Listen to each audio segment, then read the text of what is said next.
Bien-aimés dans le Seigneur, sois le bienvenu, la bienvenue en ce moment. Nous sommes dimanche, il est 9 heures. Nous allons recevoir ensemble le message du dimanche. Je souhaite que tu ailles bien, nous allons bien. Je t'invite à prendre place. Nous célébrons le Seigneur et ensuite nous entrons dans la parole dominicale de ce jour.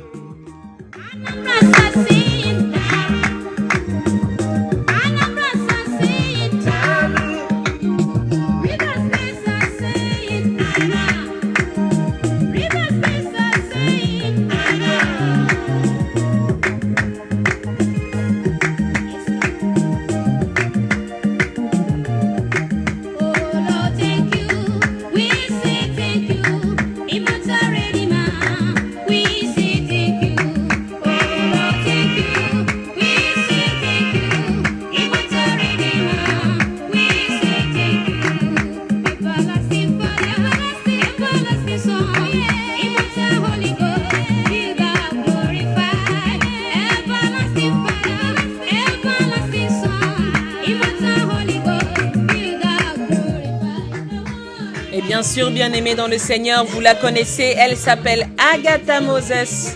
Nous avons toutes les manières de célébrer dans le ministère de la clinique spirituelle. Rejoins-nous, ouvre le cœur, ouvre la voix et danse un petit peu si tu le peux. Nous sommes dans le message du dimanche.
Il y a certaines qui n'ont pas encore augmenté le volume. Je vous attends. J'attends les membres, j'attends les frères, j'attends les sœurs pour que nous puissions ensemble recevoir la parole du jour.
Alléluia. Bien-aimés dans le Seigneur, vous l'aurez compris, le ministère de la clinique spirituelle a pour habitude de célébrer, d'adorer, de louer, en faisant en même temps la promotion de toutes ces personnes qui se donnent du mal d'enregistrer de merveilleux morceaux pour accompagner nos temps de prière. Alors, le ministère de la clinique spirituelle veut promouvoir ce travail qui est fait par les artistes gospel et les musiciens croyants, pleins de foi. Nous les bénissons eux aussi également et nous prions pour eux. Bien-aimé, est-ce que tu peux ouvrir ta Bible avec moi dans le livre de 2 Corinthiens? 2 Corinthiens dans le chapitre 4. Bien-aimé, nous allons lire ensemble du verset 6 au verset 12. Mais avant cela, permettez-moi de nous mettre dans la disposition de la prière et le calme. Seigneur, notre Dieu, notre bon Père, merci pour tout ce que tu fais. Merci pour ta présence. Merci pour ton amour, Seigneur. Merci pour la lumière de ce matin. Merci parce que tu as renouvelé ton souffle de vie en nous, parce que tu nous as accompagnés durant toute la journée d'hier et que tu vas encore nous accompagner aujourd'hui, à te célébrer, à te découvrir encore. Merci pour cela, Père. Merci pour tous les frères et toutes les sœurs qui sont en train de recevoir ce temps du message du dimanche dans le ministère de la clinique spirituelle. Viens oindre, Seigneur, ton œuvre. Viens oindre, Seigneur, ton travail. Viens oindre, Seigneur, cette parole, afin qu'elle puisse toucher, afin qu'elle puisse renouveler, qu'elle puisse transformer. Seigneur, viens et demeure avec chacun de nous. Dans le nom de Jésus-Christ, nous t'avons ainsi invoqué. Amen, amen, amen. Bien-aimés, permettez-moi de lire la parole d'aujourd'hui. Donc, dans 2 Corinthiens, nous avons dit le chapitre 4. Nous allons partager ensemble à partir du 6e verset jusqu'au 12e verset. Il est écrit, « Car Dieu, qui a dit, la lumière brillera du sein des ténèbres, a fait briller la lumière dans nos cœurs pour faire resplendir la connaissance de la gloire de Dieu sur la face de Christ. Nous portons ce trésor dans des vases de terre, afin que cette grande puissance soit attribuée à Dieu et non pas à nous. Nous sommes pressés de toute manière, mais non réduits à l'extrémité, dans la détresse, mais non dans le désespoir, persécutés, mais non abandonnés, abattus, mais non perdus. Portant toujours avec nous, dans notre corps, la mort de Jésus, afin que la vie de Jésus soit aussi manifestée dans notre corps. Car nous qui vivons, nous sommes sans cesse livrés à la mort à cause de Jésus, afin que la vie de Jésus soit aussi manifestée dans notre chair mortelle. Ainsi la mort agit en nous, et la vie agit en vous. Parole du Seigneur, nous rendons grâce à Dieu. Eh bien, bien-aimés dans le Seigneur, dans ces écrits, dans ces récits, ou dans cette lettre, parce que nous sommes dans la lettre aux Corinthiens, dans cette lettre adressée à la communauté de Corinthe, Paul veut parler à ce ministère que peut-être toi tu es en train de porter, à ce ministère qui naît peut-être en vous en ce moment. Écoutez, le ministère n'est pas forcément, à mon sens, celui du pasteur envers l'Église, mais ça peut être aussi celui de l'homme envers sa maison, envers sa famille, envers son foyer, envers son métier. Et quand je dis l'homme, maintenant je dis homme avec H majuscule. Car Dieu qui a dit la lumière brillera au sein des ténèbres a fait briller la lumière dans nos cœurs pour faire resplendir la connaissance de la gloire de Dieu sur la face du Christ. Notre corps et notre chair mortelle le Seigneur y a mis et y a déposé sa lumière. Le Seigneur y a mis et y a déposé son esprit. C'est à nous maintenant de l'aider à briller. D'aider à briller l'esprit de Dieu qui a été déposé en nous. D'aider à faire briller la face du Christ qui a été déposée en nous et dont nous en avons connaissance et conscience. Particulièrement ici, Paul veut nous parler d'un ministère que nous devons être capables de porter avec beaucoup d'humilité. Est-ce qu'on peut parler du ministère avec humilité? Si oui, alors poursuivons.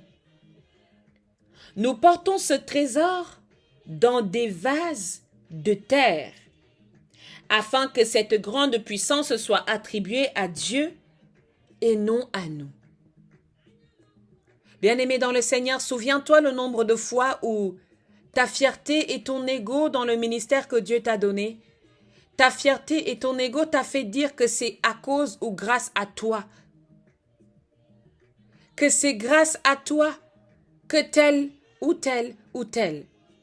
Nous sommes tous humains et parfois les gens veulent tellement nier que ce n'était pas toi que tu te retrouves toi-même à dire que c'est toi. Parfois c'est comme ça. C'est pourquoi nous nous humilions devant la face de notre Seigneur. Parce que nous devons comprendre l'importance ici du mot ou du terme vase de terre. Nous sommes des sortes de gobelets, des gobelets sans valeur, des supports sans valeur. Mais ce qui donne de la valeur à ce que nous sommes, c'est ce que nous portons à l'intérieur de nous-mêmes. Voici le gobelet sans valeur peut contenir un vin très cher, un vin très ancien, très vieux.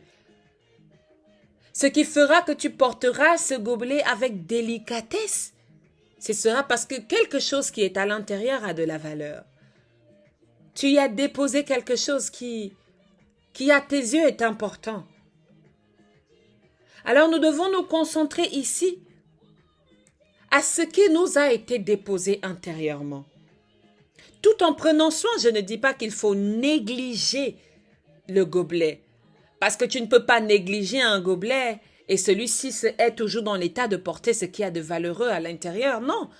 Si tu le négliges, le jour où tu mettras quelque chose de valeur à l'intérieur, cela va se briser. Le gobelet va peut-être tomber parce que il est tombé plusieurs fois, il est fissuré, il est négligé, il y a de la moisissure. Je ne dis pas qu'il faut négliger le gobelet. Je dis que l'importance est ce qui est contenu dans le gobelet. Mais toutefois, nous devons accorder son importance au gobelet. Alléluia.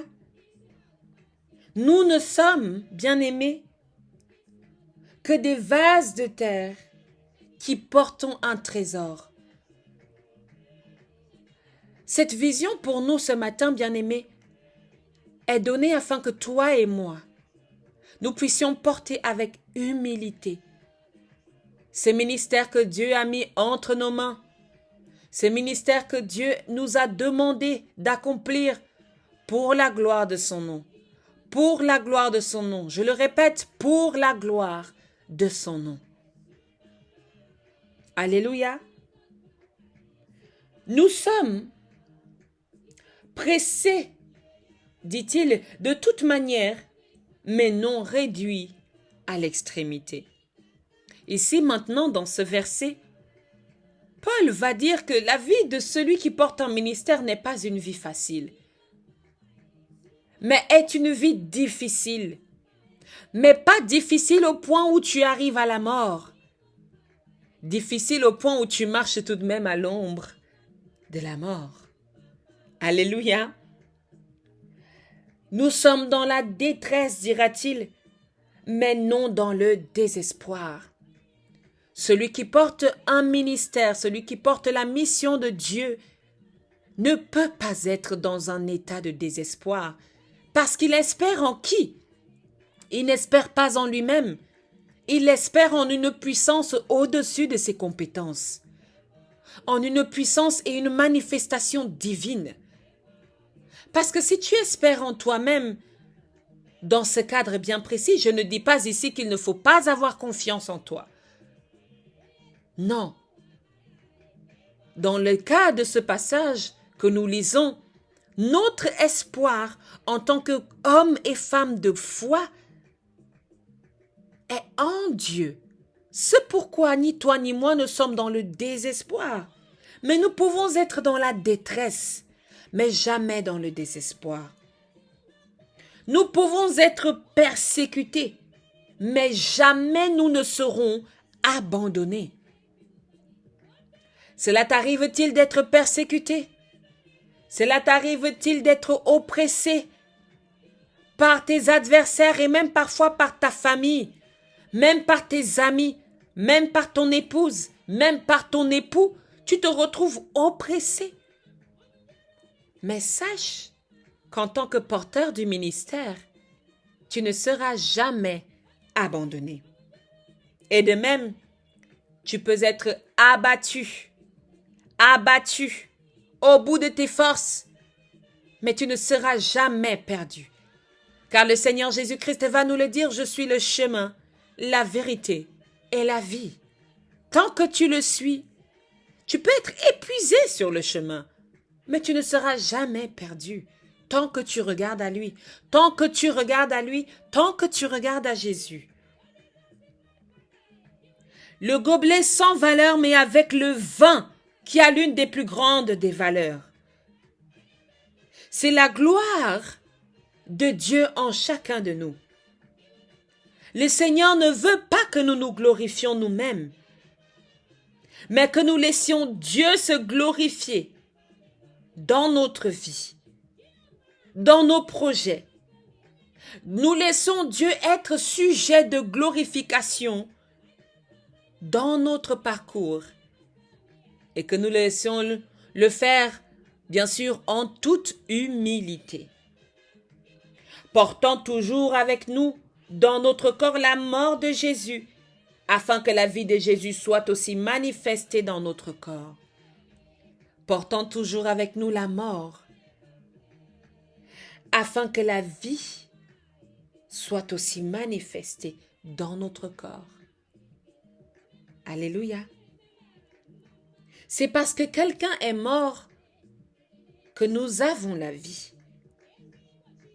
Il nous faut comprendre cela, que c'est parce qu'une situation meurt qu'une autre a la vie. Tu peux pleurer dans ta vie parce que non, telle relation est finie, telle chose s'est terminée. Je vais t'inviter à regarder dans la direction de ce qui est en train de naître. Je vais t'inviter à regarder dans la direction de ce qui est en train de prendre vie. Peut-être un mariage, ça arrive-t-il à la fin, mais un autre mariage, une autre alliance est en train d'être faite. Alléluia. Peut-être même un travail est en train de finir, l'on est en train de vouloir te virer, te licencier. Un autre contrat est en train d'être fait pour la même personne. Laissons la vie et la mort de Jésus agir en nous, car lui seul connaît, lui seul sait, et à lui seul la gloire dans la mission qu'il nous a confiée. Est-ce que tu veux te contenter avec moi de suivre? Et parfois dire à Jésus, puis-je te suggérer de... Puis-je, Seigneur, te suggérer? Car l'Éternel Dieu a également envers son peuple une volonté permissive. Car nous qui vivons, nous sommes sans cesse livrés à la mort à cause de Jésus, afin que la vie de Jésus soit manifestée dans notre chair mortelle. Ainsi la mort agit en nous et la vie agit en nous. Bien-aimés dans le Seigneur, parfois nous nous voyons mourir. Nous nous voyons mourir. Mais je veux que tu comprennes que lorsque Jésus meurt, la Bible dit qu'il est descendu au séjour des morts pour remonter, n'est-ce pas, vers le Père. La mort n'est pas dans ta vie une chose négative, forcément. La mort peut être synonyme d'aller jusqu'au séjour des morts. Aller prendre pied là-bas et remonter en puissance pour accomplir de grandes choses.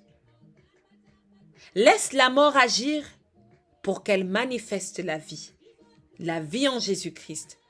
Alors toi qui portes ce ministère, le verset 1 va nous dire dans le même chapitre, « C'est pourquoi, ayant ce ministère selon la miséricorde qui nous a été faite, nous ne perdons pas courage. Nous rejetons les choses honteuses qui se font en secret. Nous n'avons point une conduite astucieuse et nous n'altérons point la parole de Dieu. Mais en publiant la vérité, nous nous recommandons à toute conscience d'homme devant Dieu. » Parole du Seigneur, nous rendons grâce à Dieu. Mon message pour toi ce matin est que tu continues à porter ce ministère avec humilité, attribuant la gloire à Dieu et en laissant Dieu se glorifier en toi, en laissant Dieu s'accorder en toi, en laissant Dieu répondre en toi, en laissant Dieu s'élever en toi. Parce que lorsque Dieu s'élève en toi, bien-aimé dans le Seigneur, tu t'élèves également. Alléluia. Je veux que tu prennes conscience de la dimension de l'humilité dans le ministère. Car nous n'avons pas payé pour ce ministère de service en esprit et en vérité. D'autres payent. D'autres font des sacrifices que toi, tu n'as pas eu besoin de faire, mais que le Seigneur t'a touché. Alors, serre-le avec humilité. Retiens ton cœur de la colère. Laisse les hommes dire que ce n'était pas toi. Toi et Jésus, toi et l'Esprit Saint, toi et Dieu le Père, vous savez. Alléluia. Sois béni en ce dimanche et que la grâce du Seigneur soit toujours ton partage. Amen, amen, amen.